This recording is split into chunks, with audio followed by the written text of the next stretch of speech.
First time I heard Eminem, it was on a mixtape, but it wasn't what you would think. Like I told you, it was a variation of people on the tape.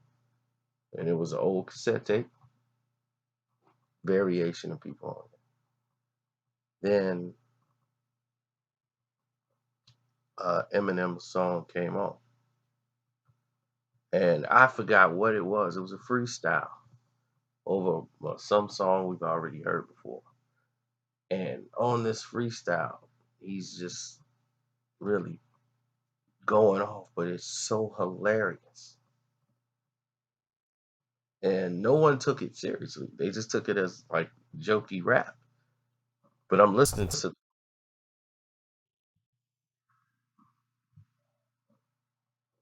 and as I'm listening to the wordplay,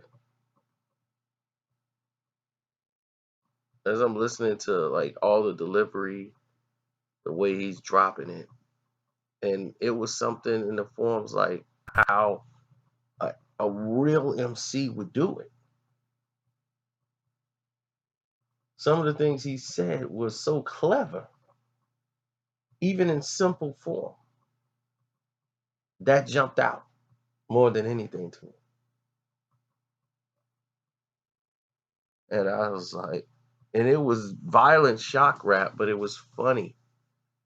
It was funny. And back then, the only people that was doing like shock rap was guys from like Jersey, like the Outsiders, Red Man.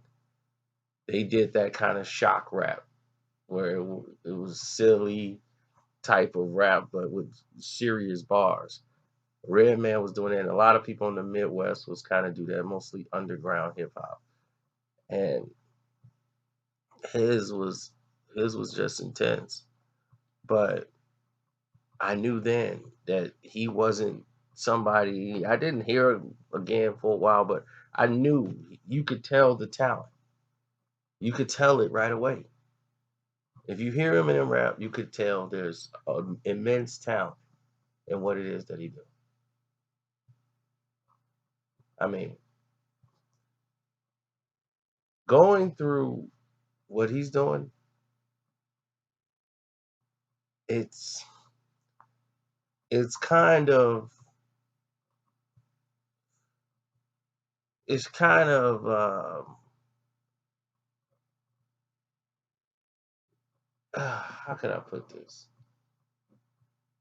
It's like a paradigm, with him because he's in a box where no other rapper could be. But in this box, now he's trapped within his own box. And there's no escape for him because he's already put himself in a position. He's already established himself early on. Like 8 Mile Eminem, that's probably the last time I've seen that Eminem before he's become corporate. This is who I am. I'm for the business and politics and blackballing people. All of these things started to come out as he got more successful, the more power, the more leverage other people did to other people or to other artists, management, production, and it became a mess to the point where no one cared about his real life and what it was doing to him. Like if anybody said anything about Eminem, it would be the fact that the people he was dissing and disrespecting were not hip hop. That was one of the smartest marketing decisions dealing with an artist like Eminem. When Eminem came out, that was one of the things that he did, dissed all the pop acts to keep him in his realm because he was a diss hit. He got to diss somebody. Can't just have Eminem trying to make songs without dissing people. He just would explode. So now he get the diss pop acts because they couldn't battle him back. And people love these acts. The Britneys, the new kids on the block. But the people in hip hop, we couldn't stand this. this watered down boy band garbage. So when he was going after him, we was like, yeah, we agree. Yeah, it is garbage and trash. So we went with that because we understood it. It wasn't like on the main on our list, like we cared. We just didn't buy it. But the Christina Aguilera's and all that, we saw that developing. So the blonde hair, blue eye. What was with that? Because he never had that before. When he was rapping, he had black hair, was no blonde hair, blue eyes. Who came up with that? But it worked. No one stopped to ask questions. Why Eminem, who doesn't have blue eyes and blonde hair, why did they feel that was necessary to sell? That was never brought to the forefront.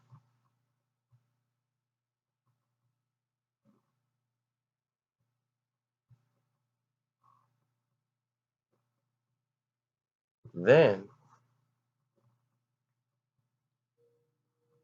to top it all off, that's a living hell to start with. You got to keep dyeing your hair. You have to keep putting contacts in your eyes, and doing all these things. He was funny from the very first videos, like as far as comedy and everything else. But as far as his talent, he's immensely talented. People want to take away from Eminem's talent, just because white America did put him out there and market him as the face of hip hop. I understand that's screwed up, but I tell you one thing about Eminem, he wouldn't sit in that chair. Not while anybody's looking.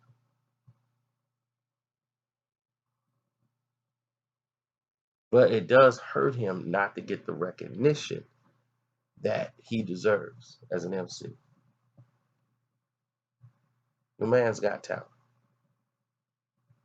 But what is a rapper or an MC with no material?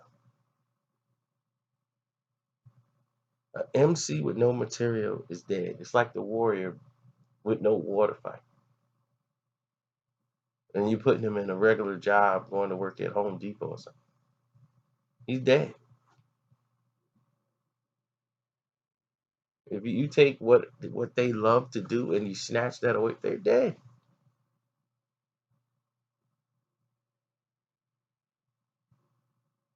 You listen to the beat selections from Eminem. And from this latest project, because here's the thing that kills me that I heard. Eminem started, this is a white person told me. Eminem started that rock and rap, man. Like he was the first guy before Lil Wayne, before all this. Now, I didn't get upset because I realized this person's young.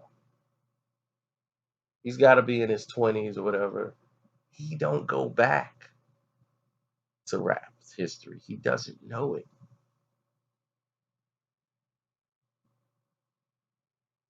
Doesn't know it. And he heard of the Beastie Boys, but he was like, yeah, but they weren't like Eminem though. Like, yeah, they were. They were rappers. They were MCs. But I'm like, even before them, Run DMC is known as the kings of rock. Rick Rubin comes from rock. They all knew rock records were popular, way more popular than any other type of record. Plus, blacks loved rock and roll. The songs was great. Blacks owned Kiss records, Aerosmith. It was blacks bought rock. We invented rock. Chuck Berry and all these things. But you wouldn't know it now because they stole it. Nobody was there. They documented it, but nobody cared about the chubby checkers and and all those guys that invented it back then. They just like, oh yeah, well Chuck Berry did his thing. Threw him to the side. All those hit records he made. Elvis is the king of rock and roll. So yes, they did make Eminem the new Elvis.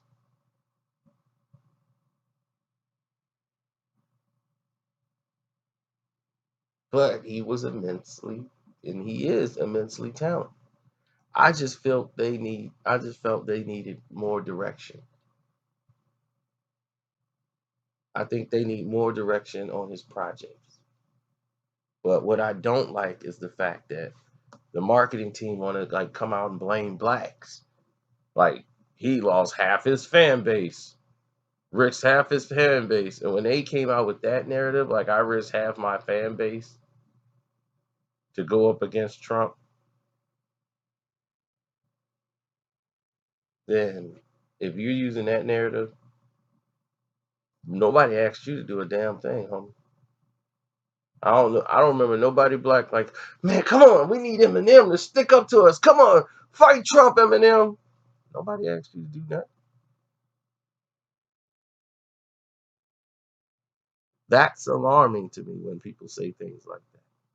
Like, look, I risked half my fan base. Nobody asked you to do that. Nobody asked you to do that at all. Nobody asked you to go political. They just asked, the only thing they wanted was you to make songs. You're a rapper. Rap. Make some hit records.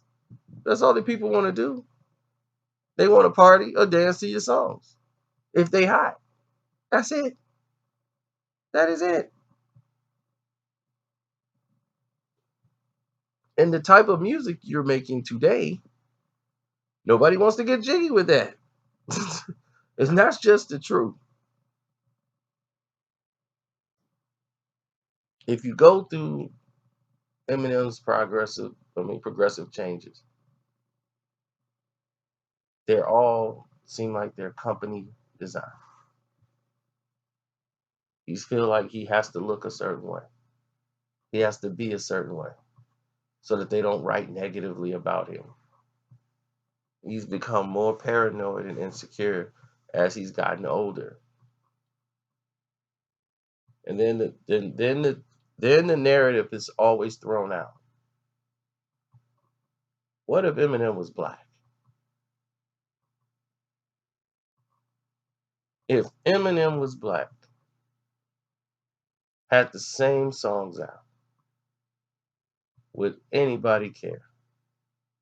Would he have been this successful? With the same team behind him, would Eminem have been this successful? And the sad part is, we all know the answer to that.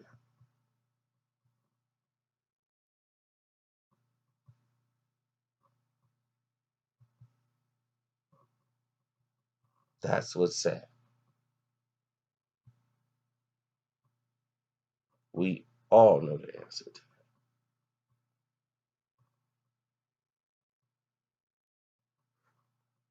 that. Now that that's completed and we're done with this Eminem topic, because the reason why this topic was brought up is because a lot of people needed education as far as when it comes to Eminem. People feel like if there's Eminem, a black guy, they gotta tear Eminem to shreds. They gotta tear Eminem to shreds. I mean, I'm not somebody who believes Eminem. I can go bar for bar with him, wordplay for wordplay. I'll do all right, but I know I got a verse that would hurt him very bad emotionally and everything else. He will, he would want to destroy me for saying those things. His skin isn't thick enough to take those assaults. So that is arsenal. When I told people like, yeah, I could beat him based off that alone. I mean, if I go down that road, dude, yeah, that's like, dude, that's out of bounds. So, so on that note, yeah, I felt I could win, but just going back and forth in a cipher, that would be very difficult to do. I would have to be in that zone in order to even compete in something like that. And even for himself right now, Eminem could right now not jump in a rap battle and beat some of these artists that's out here doing it. Because there's a certain mode for battle rap that you have to be in. Now, with that to the side, there have been other artists who are equally on that level or on the same realm as what Eminem's doing now and then. That guy Hospin, he's a black Eminem. He's got he's got crazy wordplay. He's not quite Eminem, but he's on that realm. He sounds like he came from the Eminem school of writing bars, the concept for video ideas, and he reminds me of him. You know, before that, like Tech Nine's been doing it. There's a lot of artists that's out there that's been having witty wordplay and dropping science in their bars and dropping knowledge. But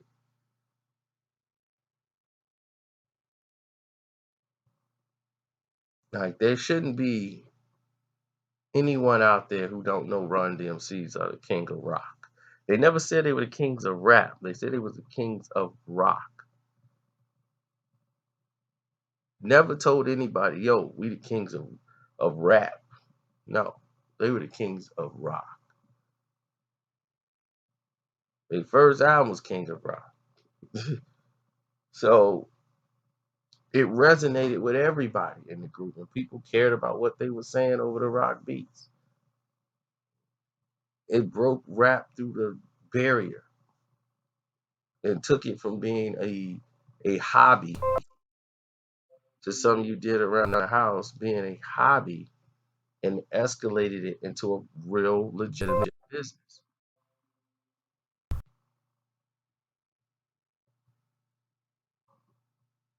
So when you take something and make it a real legitimate business, that's how the majority of everybody can eat, get these contracts and everything. These guys sacrificed and made that step. Someone made that jump. And I just feel that it shouldn't be the other artists to come and champion him. Like, oh, well, he's black, so he should just go get Run DMC and put them on the stage. No. Like these guys like Post Malone, Russ, all these guys that they're coming out with, Macklemore's and all of these rappers that are coming out that are white that they're trying to post out. You got to champion the people who started this foundation. You better bring up the Run DMCs. You better bring up the Big Daddy Kanes, the Cool J's. You better bring up KRS Ones. They got to be on that stage and say, "These are your forefathers." Don't just look at me. You like me. You can't like me without liking them. They started this. Because if not, you're just riding a coattail. Somebody has to champion them and put them up there so that your generation will know. At least like, look, I've done my part. I went out there and I championed the real forefathers of this, what I'm doing right now. Because it would be disrespectful for me to do this without doing that.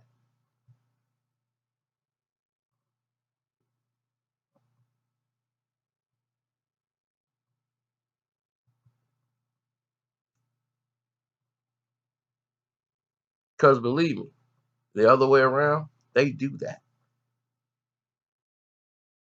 Blacks go into predominantly white ran music genres. They ask them, well, what got you into this music?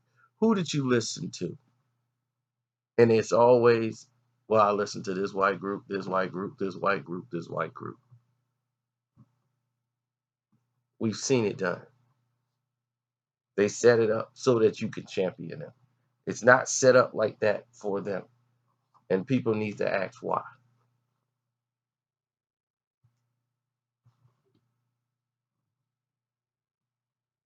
So that needs to be done. So this is the Eminem paradigm all over again because they said this is the blueprint we can make and keep producing more Eminems. No matter how many other white rappers emerge, it would feel so empty without me. Remember that? What he said? 20 million other white rappers emerge, but no matter how many fish in the sea, it feels so empty without me.